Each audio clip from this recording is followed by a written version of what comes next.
It started with a simple question. Can you help me with this? Your stomach tightened. You didn't have the time. You didn't have the energy.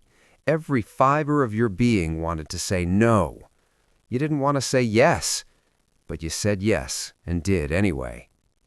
The first time, it was small. Can you help me with this? You smiled and said, sure, no problem, even though it was a problem. The second time came easier for them, harder for you. You felt the tension in your chest, that quiet no rising inside. But you swallowed it. You didn't want to seem difficult. You didn't want to disappoint. Then it became a pattern. They asked, you agreed, again and again. Each yes chipped away at your time, your energy, your peace. But on the outside, you looked kind, helpful, nice. And one day you realized something uncomfortable. They weren't asking because they needed help anymore. They were asking because you never said no. And the most painful part? They thought you were fine because that's exactly what you told them. This is the hidden psychology of being too nice. Here's the truth. Being nice feels like the right thing to do. Society tells you that being nice is a virtue. We're taught early that kindness equals goodness. It tells you that if you are agreeable, you will be loved. But psychology tells a different story. Research into pathological agreeableness suggests that being too nice doesn't make people value you. It often makes them despise you. So what if being nice isn't kindness at all? What if it's fear, wearing a smile? Today, we're breaking down what psychology really says about being too nice, how it affects respect, attraction, boundaries, mental health, and self-worth. This isn't about shaming you. It's about understanding the pattern so you can finally step out of it. 1. Niceness versus kindness, the core confusion. Psychology makes a clear distinction most people miss between niceness and kindness. Kindness is a choice. Niceness is an obligation.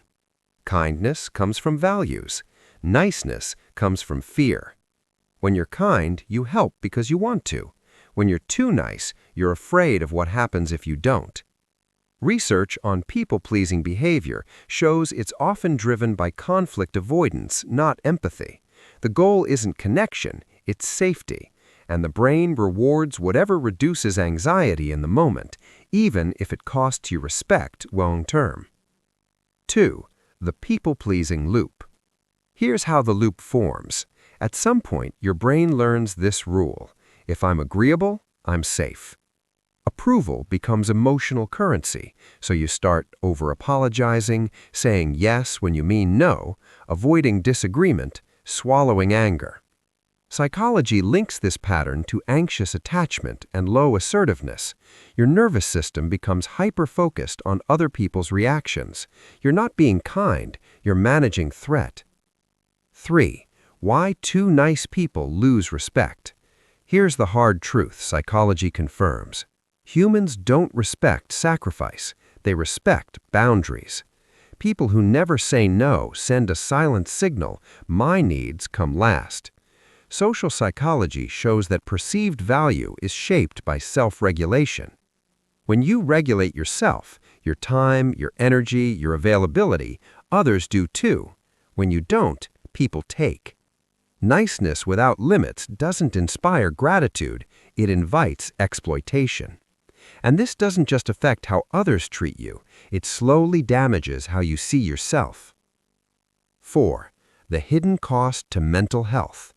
What happens when emotions have nowhere to go? They turn inward. Chronic niceness often leads to suppressed anger, resentment, emotional burnout, identity erosion. Psychological studies on emotional suppression show it increases stress hormones like cortisol. The body remembers what the mouth refuses to say. What you don't express outwardly, your nervous system carries inwardly. This is why nice people often feel tired, bitter, or numb, even though they're doing everything right. 5. Trauma, conditioning, and learned niceness. For many people, This pattern starts early. As a child, you were praised for being compliant, rewarded for being quiet, punished for asserting yourself. Psychology calls this learned behavior through reward and avoidance. If love was conditional, if approval depended on being easy, helpful, agreeable, niceness became survival. Over time, it stopped being a behavior and became your personality. 6. The safe person trap. Two nice people often end up in one role, the safe person. You become the emotional dumping ground, the reliable helper, the last priority. Social psychology shows people unconsciously categorize others as authority or utility. Excessive niceness pushes you into utility. You're useful, you're dependable, but you're not respected. 7. Assertiveness, the middle ground. Psychology does not suggest becoming cold, rude, or aggressive. The healthy alternative is assertiveness. Assertiveness means clear boundaries, calm disagreement, and self-respect without hostility. Research shows assertive communication increases trust, not conflict. People feel safer when they know where you stand. You don't need to raise your voice. You just need to stop abandoning yourself. 8. What happens when you stop being too nice? Psychology predicts 3 reactions when you change. Some people resist, some test your boundaries, some disappear. And that's the point. Niceness kept people comfortable. Boundaries reveal who values you. 9. Identity erosion, losing yourself. When you constantly adjust to please others, something dangerous happens. You lose your center. Psychologists call this self-erasure. You stop knowing what you want, what you like, what you believe. You become a mirror for others, and mirrors are easily broken. 10. The covert contract. There's a hidden trap many nice people fall into, the covert contract. It sounds like this: I'll do everything for you, so you must do everything for me. But the other person never agreed to that deal. When they don't reciprocate, resentment builds. This is why nice people often carry the most suppressed rage. It was never kindness. It was unspoken expectation. 11. Scarcity and social value. Psychology and economics agree on one thing. Humans value what is rare. If your time, validation, and agreement are always available, they lose value. When you're agreeable to everyone, you're special to no one. Respect is not born from submission. It's born from boundaries. So, how do you stop?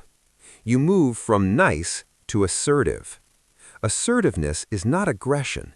It is simply respect for yourself and others. It means saying, I can't do that without apologizing. It means disagreeing without feeling guilty. The warning: when you start setting boundaries, people will get angry. The people who benefited from your submission will try to push you back into your box. Let them be angry. Their anger is the proof that the boundary was necessary. Let's reframe this. Kindness is strength. Empathy is powerful. But niceness without boundaries is self-abandonment. Psychology shows that respect begins where fear ends. You don't need to be less kind. You need to be more honest. If this video resonated, like it. Share it with someone who always puts themselves last, and subscribe for more human psychology decoded.